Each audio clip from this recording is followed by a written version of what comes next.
All right, number 5. This is where we could see the first shakeup in our preseason rankings here. We'll see what happens, but let's go to number 5 now.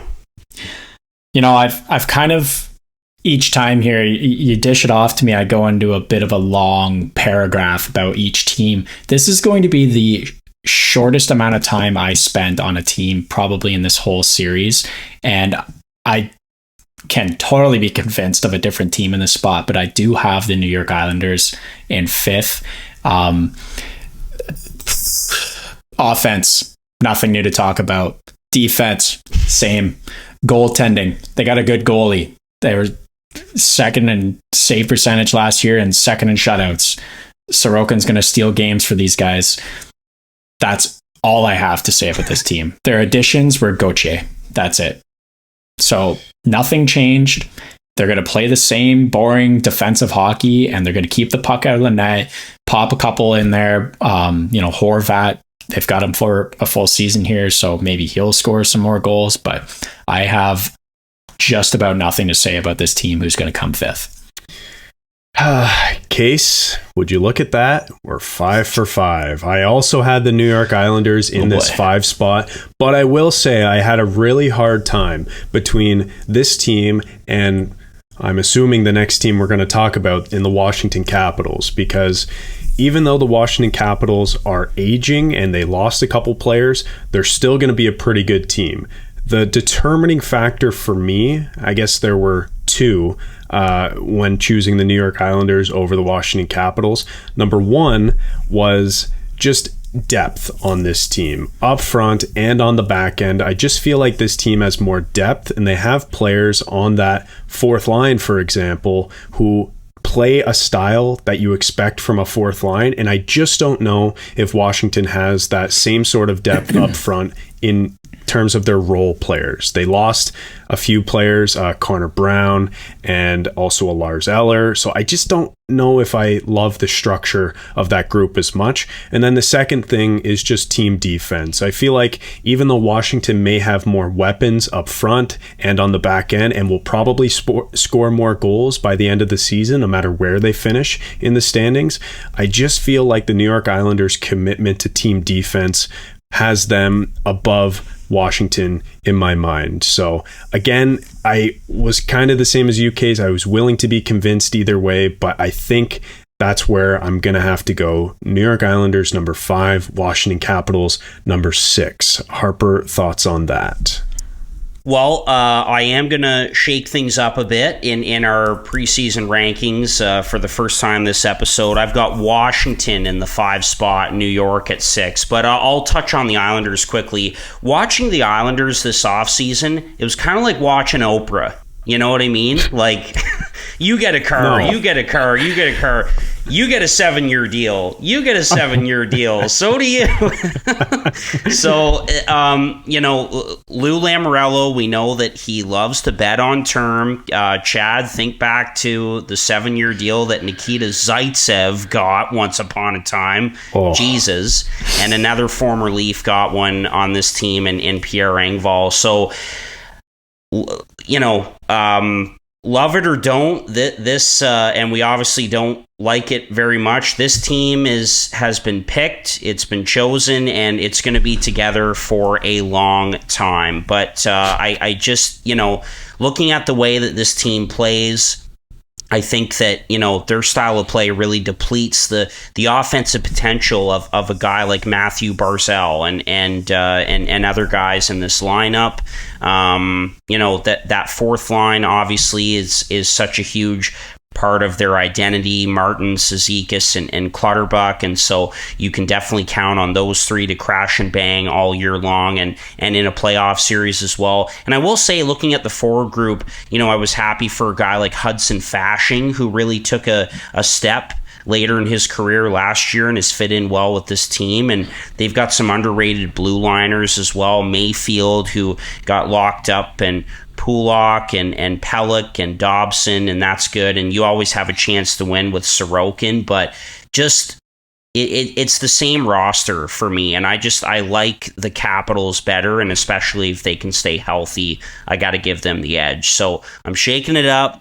Islanders in the 6th spot for me, but I'm willing to put them in 5, and then Washington is obviously next. Bring on the argument, because I have Washington in 7. So, wow. 7. I do not believe in that team at all. And I see them taking a significant step back this year. I look at a team that struggled to score goals. Did you hear that? The Washington Capitals struggling to score goals? Well, they did at times last year, and I don't think they really brought much in to change that.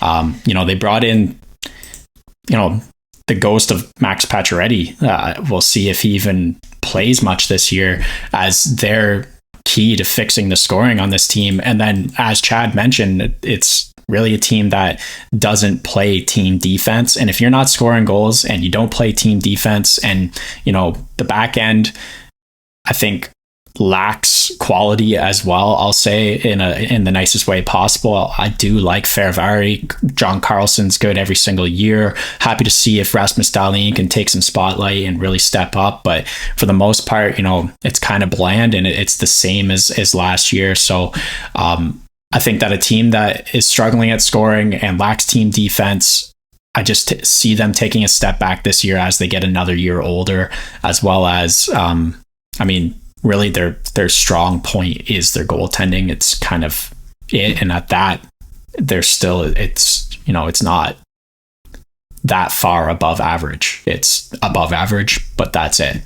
So I have another team that I'm a little more excited for this year over the Washington Capitals. I certainly had the Islanders over the Capitals, is what I'm getting at, but I did have Washington taking a major step back this year and being the first. We were kind of wondering, who's it going to be, the Penguins or the Capitals? Well, for me, it's the Capitals are going to be the first team to step back. Okay, so let me say a couple things about Washington here. I think we're firm on the New York Islanders then in the number 5 spot, and now we're between Washington and another team in that number 6 spot. Harper and I have Washington. Casey has a different team. I think we all know who it is. But let me talk about Washington for a sec. You mentioned that they're not going to score a lot of goals this year, and because they didn't score a lot last year. The only thing I'll say to that is they had a ton of injuries last season. John Carlson was barely healthy all year. He had major surgery. He'll be back at the start of the season. He is their absolute horse on the back end, so I'm expecting him to have a great year.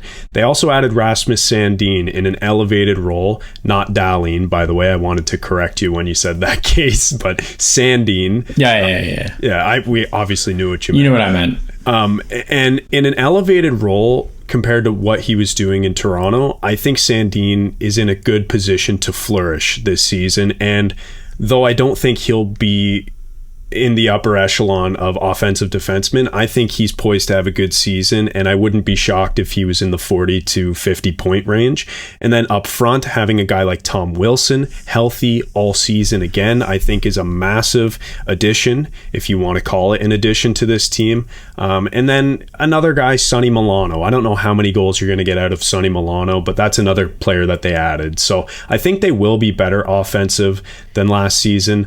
But just talking about them in comparison to the Islanders, I think we can all admit they don't play as sound defensively, and that's why the Islanders ultimately won that spot. I'm going to read off some numbers for you. Okay. 37, 36, 35, 33. Is that goals scored last year, or is that the age of their best players? I mean, if that's age, then look no further than the Pittsburgh Penguins, who are also aging, and we put them in number 4. Whose best players did not take a step back last year. And I'm adding getting injured as taking a step back, because the probability of that happening increases when you get to the age of 37, 36, 35, 33. So that's kind of my main point here. It's a team that's always been good at scoring. They struggle to score. I understood there's injuries, but that comes with the territory of being an old core. So I don't know. I'm totally willing to let these guys land in 6.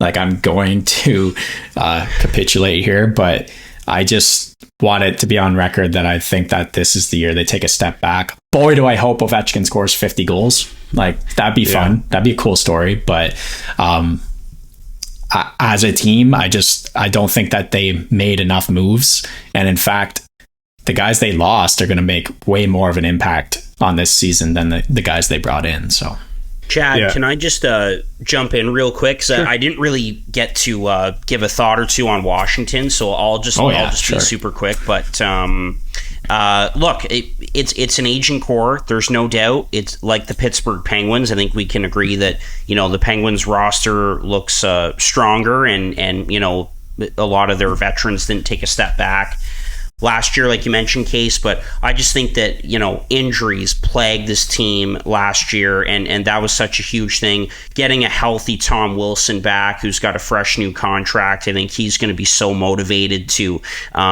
get back and make an impact. I think that Spencer Carberry will do a really great job behind the bench. He's a guy that they have history with. They know him, and he knows a lot of the players on this team.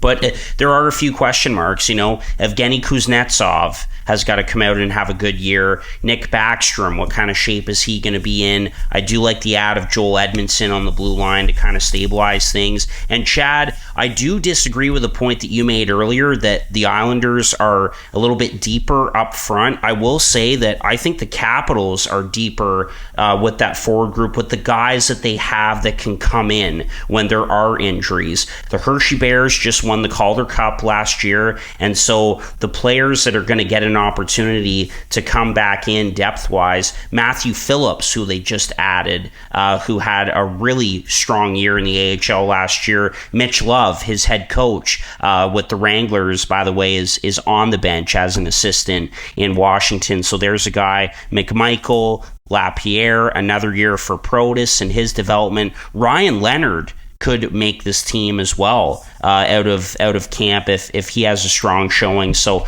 I think there's a lot of depth there, and I just think that health, consistency, all of that, if those things go well, this team could be a playoff team.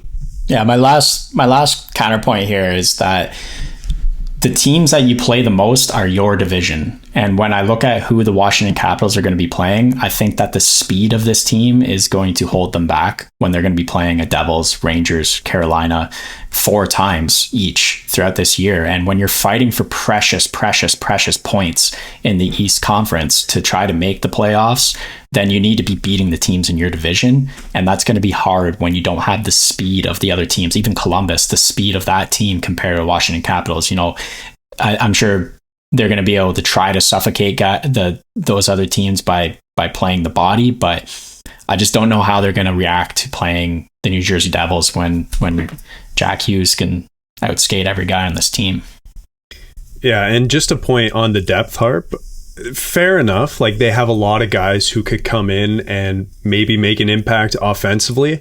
I think if I were to rephrase my point about the Islanders having better depth up front than the Capitals, I would say that they have more solidified depth. They have players who play a specific role, and you know exactly what you're going to get from them. And I just don't think that the Capitals have that, even though they have more weapons who are sort of on the brink of making a team and making an impact. Yep. So okay, I'll agree with that. Yep.